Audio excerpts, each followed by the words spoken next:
Hey guys, it's Nima. I wanted to come over here and talk to you today about something. Lately, I've been posting a lot of information about domestic violence and the youngest survivors and victims of domestic violence, which is our children, unfortunately. So, I want to bring something to your attention. They are killing our babies, okay? Our babies are dying, not just from domestic violence, but committing suicide. I'm looking online and I'm reading so much about children taking their own lives. This should not happen. Our children should be able to play and live and laugh and grow. And yes, they will go through some bumps in the road. But we as parents, as guardians, as protectors, have to remember that not only are they our future, but they are our here and now. Okay, I'm looking at social media and I see a lot of people talking about how children are too sensitive and they have to fight back. Don't get me wrong, our children should fight back. How dare the bully get away with bullying our children? But we also have to remember that there comes repercussions when you fight back, whether it's physical, mental, spiritual. You have to be able to deal with the repercussions of that.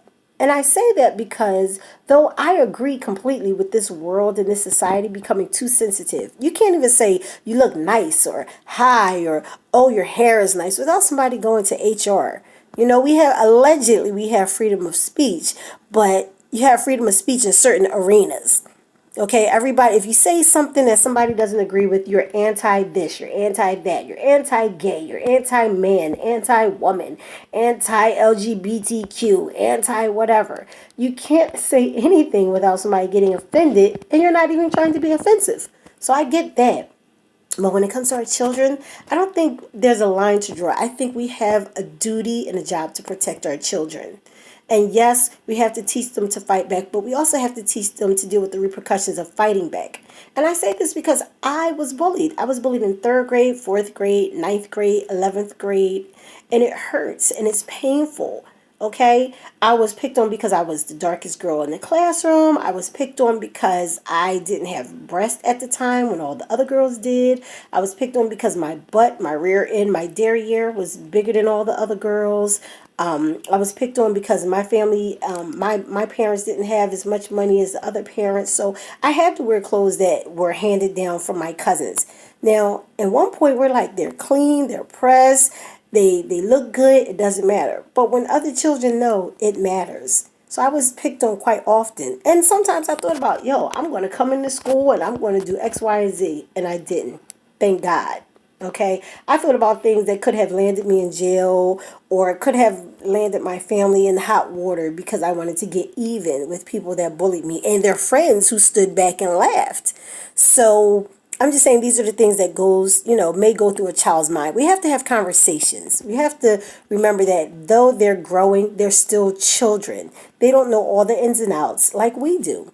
I wish that we had the opportunity. I live in a city where I catch public transportation, and I see young girls and young boys all the time picking on people and saying things. And I've have had a lot of conversations with people on the bus.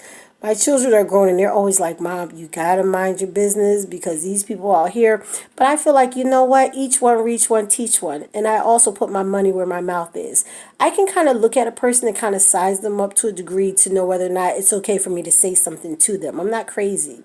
And I will say to somebody, I think you should stop. I have said to somebody, that's not right. I have said to somebody, don't do that.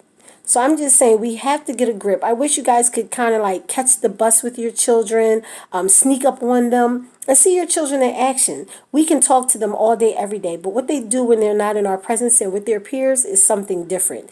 And sometimes we have no control over that. But we keep talking, we keep praying, and we keep open conversations.